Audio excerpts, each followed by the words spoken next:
Bonjour à tous, aujourd'hui on va fabriquer une guimbarde. Qu'est-ce que c'est qu'une guimbarde, à quoi ça sert, ce sera le sujet d'une autre vidéo que je mettrai là-haut quand elle sera faite. Mais pour le moment ça va être surtout la construction de l'objet, le tout sans outil électrique puisque c'est un outil manuel, je trouvais que ça n'avait pas trop de sens de le fabriquer avec des outils électriques. Voilà, la vidéo est un petit peu longue donc mettez-vous à l'aise, faites comme chez vous, c'est parti. Alors voilà l'idée. Donc il va y avoir dans cette planche un trou. On va supporter le fer avec ces deux bouts. Et on va rajouter des poignées sur le côté. Les fers, je ne me suis pas posé trop de questions. J'ai acheté des fers Veritas. Voilà, ça ira là comme ça. Et ce fer, il sera tenu par un anneau qui viendra se serrer derrière ici. Voilà, en théorie c'est facile, mais en pratique je suis sûr qu'on va avoir plein de problèmes. Déjà on va commencer par faire des trous là-dedans avec la perceuse à colonne. Alors, comme vous pouvez le voir, c'était l'occasion d'utiliser donc cette nouvelle perceuse à colonne que j'ai. Au début, j'arrivais pas du tout à régler la pression du forêt sur le matériau, du coup ça coupait pas. Mais avec un petit peu d'expérience, en fait, ça se règle assez facilement. J'arrive à faire des trous quand même assez conséquents avec ce gros forêt. Dans le bois, alors je sais pas trop ce que c'est comme bois, c'était les restes de ma terrasse. Si jamais vous avez une idée de ce que c'est, ça m'intéresse d'ailleurs. Je soupçonne que ce soit du teck, en tout cas c'est super dense et super lourd. Et donc vous pouvez voir que je peux faire des gros trous sans trop de soucis avec cette perceuse à colonne manuelle.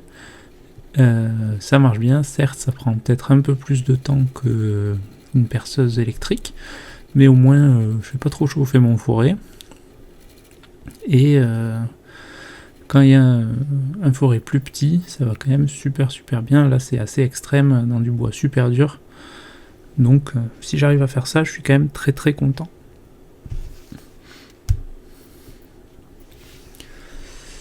Voilà, donc du coup j'ai fait 4 trous pour faire une lumière ou une ouverture qui permet de voir comment je couperai après avec la guimbarde. Et vous pouvez voir que au fur et à mesure des trous, j'ai gagné en expérience parce que mes derniers trous vont quand même nettement plus vite. Voilà, donc là les 4 trous ensemble. Maintenant je vais faire, je vais prendre mes ciseaux à bois et je vais rejoindre les côtés, je vais enlever les coins pour que ce soit propre.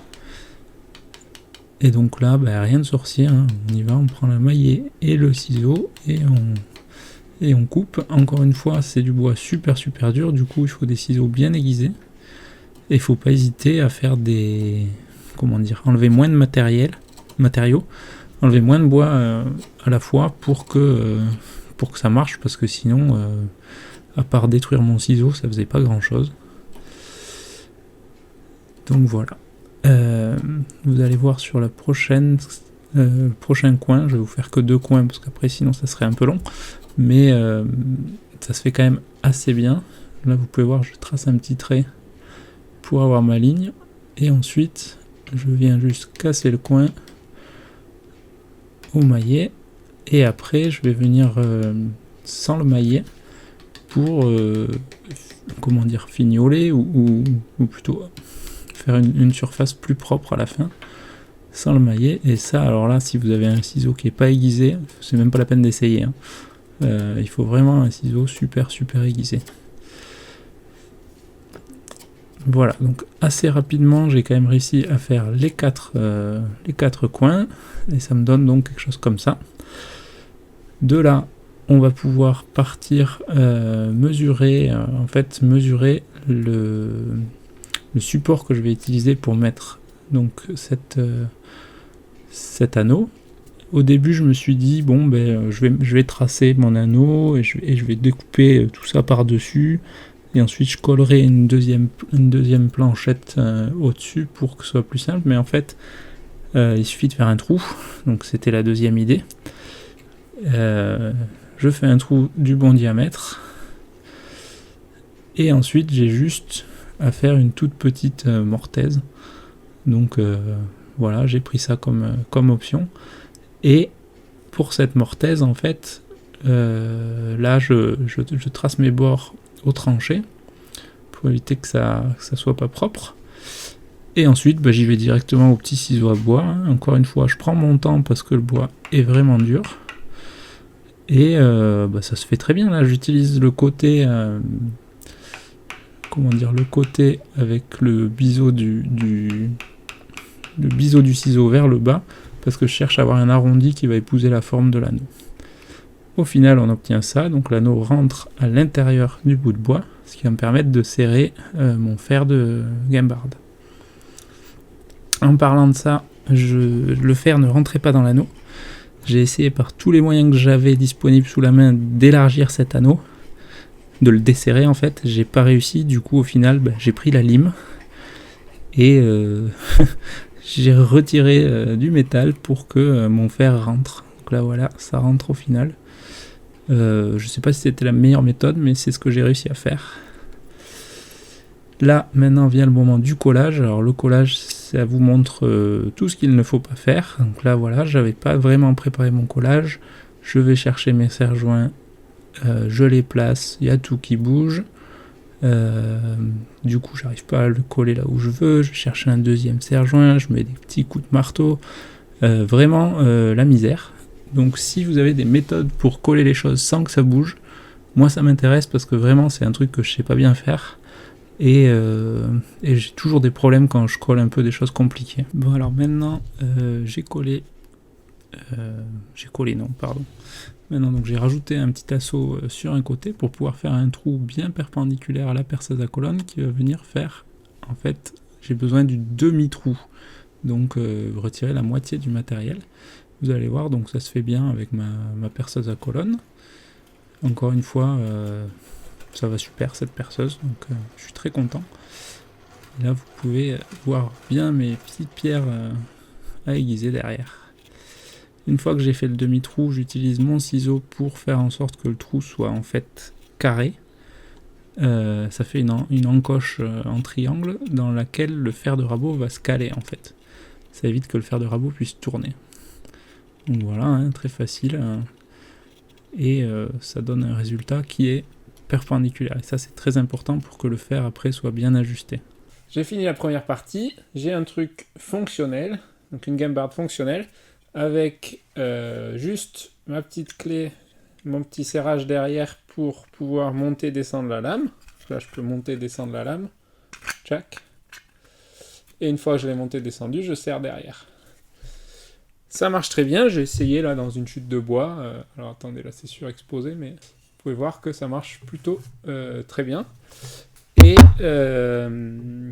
par contre ça ne me suffit pas, moi je voudrais faire un système pour gérer la profondeur de manière un peu plus précise pour pouvoir faire des passages et après rajouter un demi-tour de profondeur et des choses comme ça. Donc ce qu'on va faire c'est qu'on va mettre une tige filetée là-dedans et on va bricoler un système pour pouvoir gérer la profondeur. C'est parti. Alors bien sûr, avant de faire ce trou, j'ai mesuré et vérifié que ma tige filetée serait à la distance que je voulais. Mais donc là, le trou est un petit peu inférieur au filetage et j'utilise une autre tige filetée que j'ai limée pour faire en fait un tourne à gauche, je crois que ça s'appelle. En gros, pour pouvoir faire le pas de vis dans mon bout de bois. Ça marche assez bien, par contre il faut prendre son temps parce que comme j'ai pas limé beaucoup cette tige filetée, il y a les copeaux qui restent coincés à l'intérieur. C'est pour ça que je fais des allers-retours et que même là je vais pas vous le montrer, mais j'ai dévissé plusieurs fois complètement puis revenu jusqu'à arriver au fond de mon trou et pour avoir un pas de vis super propre. Comme le bois est très dur, je me suis pas posé de question de si ça allait tenir ou pas. Je me suis dit que ça tiendrait et pour le moment ça tient super bien. Donc maintenant il fallait couper un petit bout de tige filetée. J'en avais une en comment ça s'appelle, en brasse, en laiton, et du coup j'ai choisi ça pour l'esthétique. Je l'insère là, vous pouvez voir que la tige filetée est déjà insérée, et ensuite là j'ai fait des mesures dans tous les sens pour un peu choisir la forme de ma guimbarde. Ce que j'ai pas dit, ce que j'ai pas mis en vidéo et que je n'ai pas forcément de plan pour vous montrer, c'est que j'ai fait un petit assemblage avec 2 écrous et des rondelles pour mettre en haut de ma tige filetée qui va servir en fait à régler la hauteur. Voilà, donc je mettrai une petite photo en coin bien sûr. Pendant ce temps, vous avez vu, hein, j'ai commencé à scier les bords pour donner la forme que je voulais à ma guimbarde. C'est pas évident, je trouve, de scier ce genre de choses parce que on n'a jamais un appui droit. Voilà, une fois que j'ai scié, donc j'ai dégrossi à la scie, je reviens avec les ciseaux à bois et aussi le rabot pour donner une forme sympa à ma guimbarde, sachant que au final la forme a peu d'importance puisque l'important c'est qu'elle soit plate en dessous et qu'il y ait un trou au milieu. Voilà, donc vous n'avez pas forcément besoin de vous prendre la tête carrée, ça aurait très bien fonctionné aussi. Là, je fais 2 petits trous pour renforcer mes collages. En fait, j'ai eu la mauvaise expérience que ça s'est décollé 2 fois. Du coup, j'en ai eu marre et là, je vais faire 2 trous dans lesquels je vais mettre des chevilles pour que ça bouge plus. Et effectivement, une fois que j'ai fait ça, ça n'a plus bougé. Les trous sont faits à la perceuse à colonne et je me suis assuré que j'aille dans la 3e planche. Donc la profondeur était importante ici. Et sinon, c'est super facile, hein. On fait 2 trous. C'est du, je crois que c'est du 8 mm. J'avais une petite tige, une petite cheville en pin de 8 mm. Donc j'ai fait les trous à 8 mm. Et ensuite, il suffit juste de prendre la cheville et de la mettre dedans. C'est ce qui va se passer donc dans la séquence suivante.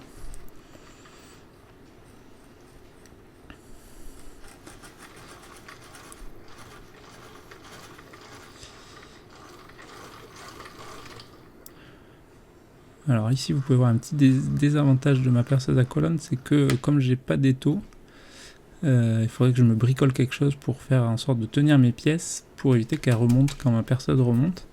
C'est pas évident parce que en fait le sol de ma perceuse, en fait augmenter la hauteur sous la pièce, ça me permet de gérer la profondeur de perçage, donc c'est pas évident. Là donc je mets la cheville qui est en fait mon grand tourillon de 8 mm dans le trou, et ensuite je nettoie avec des copeaux, ça me permet d'enlever un maximum de colle, c'est assez pratique et on a toujours des copeaux sous la main, donc là c'est vraiment, je me pose pas de questions.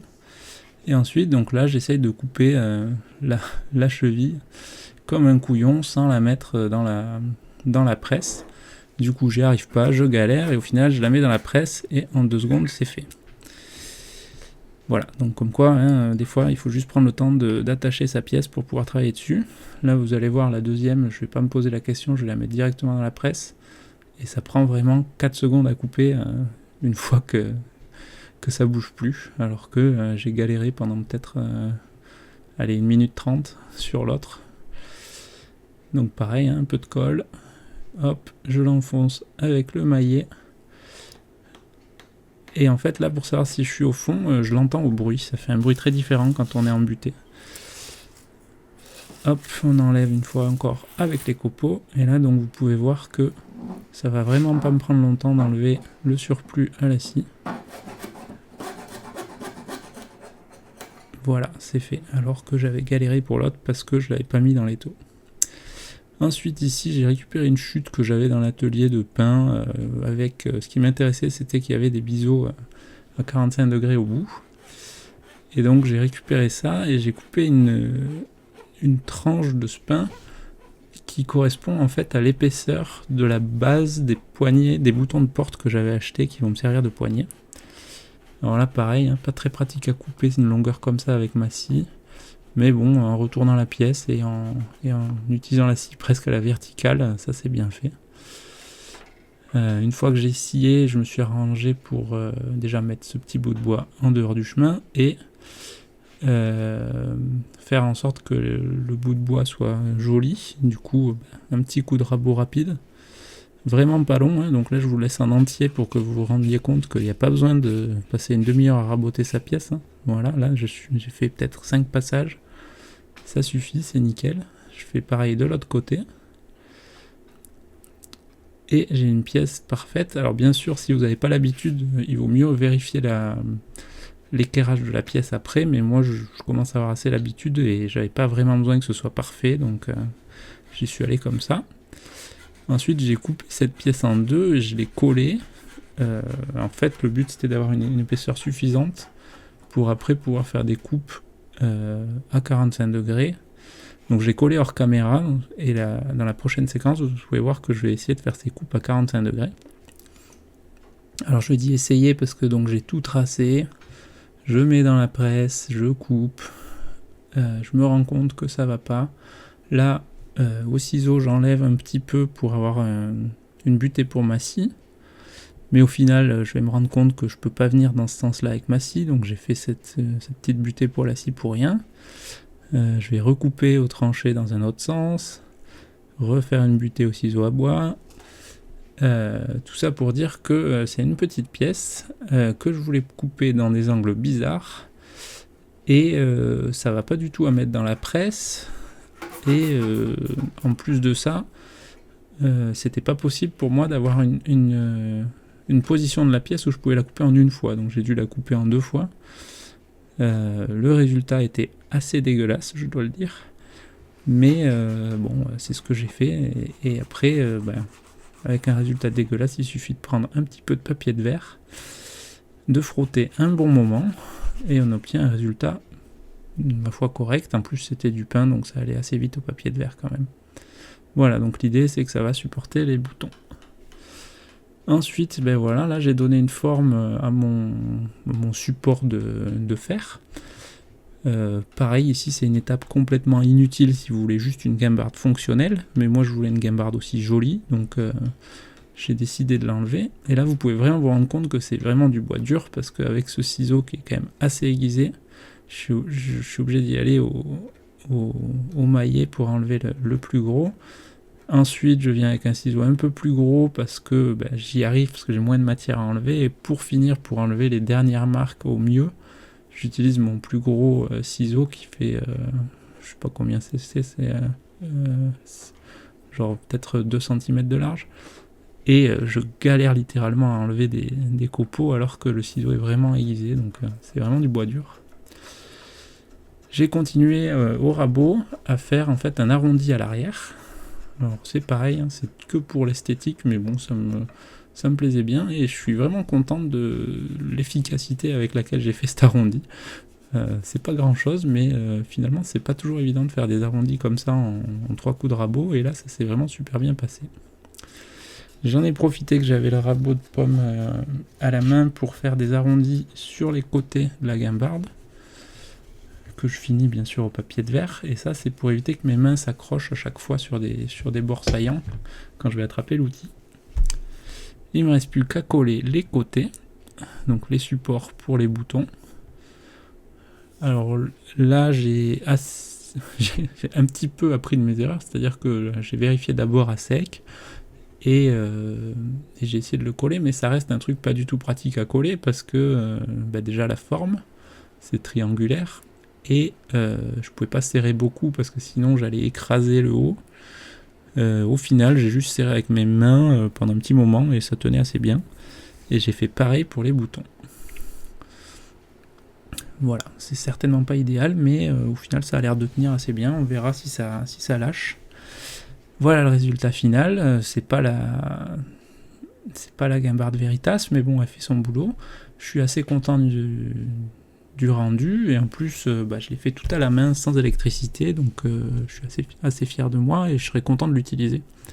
J'espère que cette vidéo vous a plu. Si c'est le cas, n'oubliez pas de mettre un petit pouce vers le haut, ça fait toujours plaisir. Et si vous voulez être tenu au courant, n'hésitez pas à vous abonner à la chaîne. En tout cas, moi je vous dis à bientôt, et bricolez bien.